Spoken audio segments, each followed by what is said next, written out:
this is how to fill a spool. Pop your spool on the spool winder, your thread onto the thread holder, the little button that you see here, this is the tension for winding your spool, and you wrap your thread around that.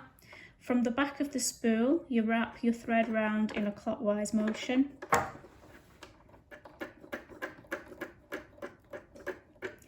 Then you engage the spool by moving it along close to this plastic piece here, and you get the hand wheel and pull the hand wheel out, and that will disengage the handle, the needle, sorry.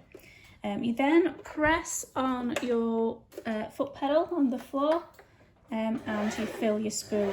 Now I normally just put my finger on the top there just to guide it, just to make sure it's filling.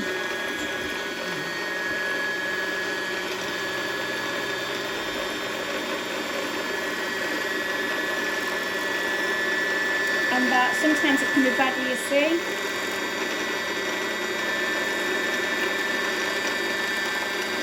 It'll start to slow once it's filled. There we go. Okay. Push the hand wheel back in to engage the needle again, and just pull this from the top of your machine.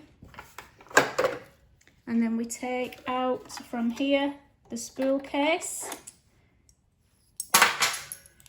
and we are going to pop the thread, the spool, into the spool case. So you hold it like this, like a P, with the thread running backwards. You take your spool case, and you pop your spool into the spool case, and then there's a little gap here, and you place your thread into that gap, bring it forward, and it'll click in place into here, into this little notch crevice here. And then when you come to put your spool back into the spool holder, there is a shape for this kind of arm to go into. So you place that arm into that gap, click it in place. There you go, that's that. And then we have to thread the machine now.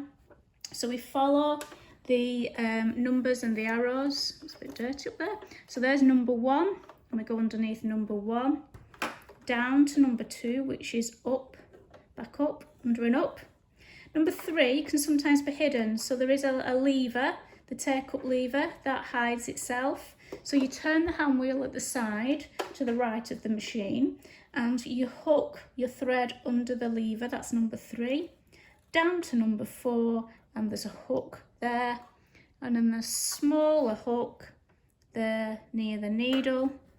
You're pulling your thread then through, trim the thread, and you thread your needle.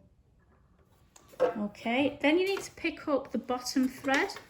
So we turn the hand wheel on the right hand side towards us, and you can see that the needle then picks up the thread, hooks it round, you pull the top thread, and there you go, there is your other thread through. Now you need to leave these threads nice and long, about as long as a brand new pencil, and there you go, that back on, slide that in place, and there you go, you're ready to sew. Apart from setting your stitching, you just need to be aware of that.